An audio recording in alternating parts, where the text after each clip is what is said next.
Hey everyone, so I want to talk about a topic today that I haven't really wrote about on Facebook as often or even talked about as often. This was way back in like maybe 2021, 2020, even before that. So my journey started since I was a kid. Basically, I am an empath, and I know in 2025 everybody assumes they're an empath, but as a child, if my mom was still here, she could vouch for me, and I wish she was still here, but I used to tell her there's something in the room with me, whether it had been good or bad. I could feel presences around me, so I would sleep with the lights on. And you know how parents are, you gotta turn those lights off, my light bill's high and everything, so I could not sleep in the dark. So up until the age of around 12, I slept with lights on, and as much as it got on my mom's nerves, I used to try to tell her like something is, she knew I was a little So as I got older, it kind of went away, I would say, and then it came back to the point where I started to get a lot of deja vu. And then I would also get a lot of visions in my sleep where like I would dream something. Sometimes it would be something very little, like as if it was just letting me know that I had this gift. So for example, I used to work in a coffee shop, and I had a dream that night, and this had never happened. I dreamt that night that the coffee pot was left on and the tube was pushed down, and there was coffee all over the floor when I got to work, and I was like, oh my God. And long behold you, when I got to work, that is exactly what happened. So I was like, what the fuck? And basically stuff like that kept happening, but then it became more serious. So basically around 2011, 2012-ish, I kept seeing these breast cancer commercials, but it hit different. Like every time I would see the commercial, I would get like this feeling in my body, which is hard to explain, like a tingling of some sort. Like it was trying to get my attention, but of course I didn't know, so I just kept on not paying attention to it. And then basically every time I would walk past something that was like breast cancer, had like a symbol on it, and it would say it would donate to breast cancer. If you buy it, I would just start buying shit I didn't even need. Didn't know why, I just felt the urge to do so. So maybe a few weeks after that was happening, I had this very, very bad dream that my mom was sick, and she died. And it didn't, in the dream, it didn't actually specify what she died from. It just felt very real, and she was very sick. So after I had that dream, I want to say, I can't really pinpoint the exact days, so I'm just giving estimates. About 2 weeks later, she called me and she said, hey, so I have a lump on my breast. And immediately my antennas went off, because normally I wouldn't really worry, but it was because I had that dream, and that dream felt more like a vision and not a dream. So she's like, you think I should be worried? And I was like, well, how long has it been there? And she's like, a year. So, inside my body is just acting out. So in order for her not to worry too much, I'm trying to play it calm. So I'm like, you know what? Don't worry about it. Women get cysts all the time. When I was pregnant with Junior, I had like a clogged milk duct or whatever they call it, and it was a lump, and it was fine. So things happen. Just make your appointment immediately, and just everything's gonna be fine. After getting off the phone with her, I felt this doom. Like I knew, because the vision I had. But anyway, 2 weeks later after that, she did her testing, and I was actually in contact with her doctors, And they were like, your mom is really young, so like if she has breast cancer, it's going to be somewhere around like the early stage 1 or whatever. So I was like, oh, well, that's good. They said usually they do a mastectomy, or they just do around the chemotherapy, radiation. So I started to feel a little bit better, like, okay, at least if this is what it is, she can survive this, but that feeling in my body was still there. So a little bit after that, they wanted to do some scans just to see if it had gone anywhere else, and then they said that it had spread and it was stage 4. So I believe at the time my mom was about 43. So I kept getting these weird like dreams, visions. Around that time, I guess I had a spiritual awakening, because like everything in life I saw it differently after that. Like my perspective on life had changed. Like I was one of those people that like I didn't take life that seriously, and when this happened, it was like a life-changing event. So like the way I looked at life was different.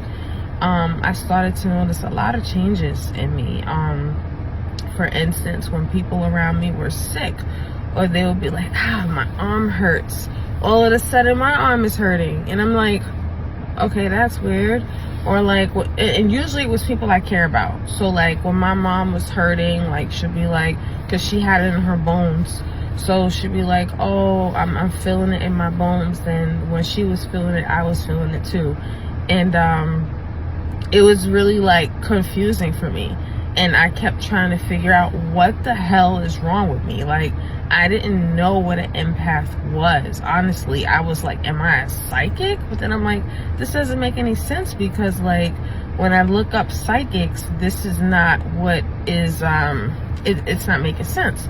So basically I was working at a hotel, and this guy, I hate to say people look weird or strange, because I don't like using that terminology, but he looked different.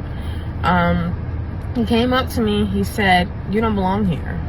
And I'm looking at him like, shit, I wish I could get out of here. But that's not what he meant. He's like, you don't belong here. You belong in the hospital healing people. You are an empath. And I never met this guy in my life. He wasn't somebody, I never met the guy in my life. And he didn't look like the normal person. He looked like he was really like into that shit. So later that day, I was like, what the fuck's empath? So I started looking it up, and I was like, holy shit, I literally experienced all of these symptoms. Like when people are around me, they start to feel better, but I start to feel sick. And the problem was, I was so no one taught me how to be an empath. I didn't know I was an empath. So when people would feel better, I would feel sick but not know how to release it. So it would be like, okay, now this person is sick, I heal this person, and now I don't know how to heal myself and get rid of it. So it was like I was holding on to everybody else's pain, meanwhile everybody was feeling better. So when he was like, I need you to go into the hospital and start healing people.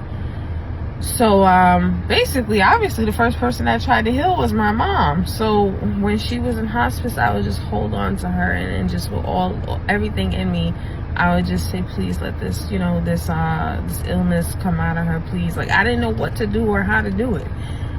Clearly it didn't work. So I'm like, what kind of an empath couldn't heal their own mom? Like, so I just was like, I don't believe it. So basically I started working in a nursing home, and oh my Lord, when I say I picked up on everybody's pain, it almost gave me a goddamn nervous breakdown.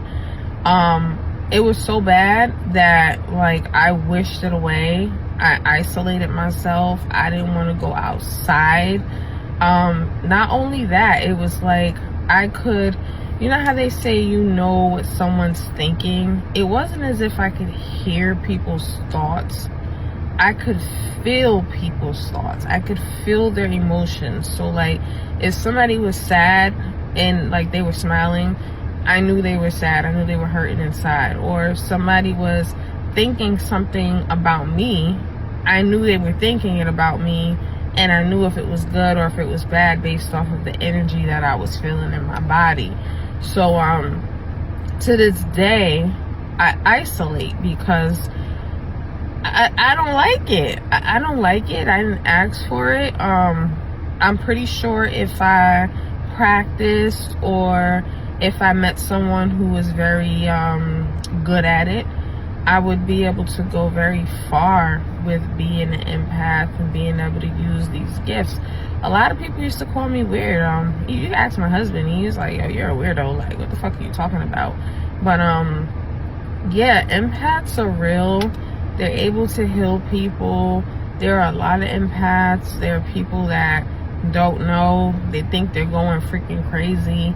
I thought I was going crazy. There's a lot, excuse me, my nose is all clogged up, but there's a lot more I could tell you that I was going through that I was like, what the hell? But usually it was visions, but my visions were happening during night dreaming, and things were really happening. There was a lot of deja vu. There was a lot of energy, picking up energies, knowing when something was about to happen, knowing when someone was sick before they knew they were sick.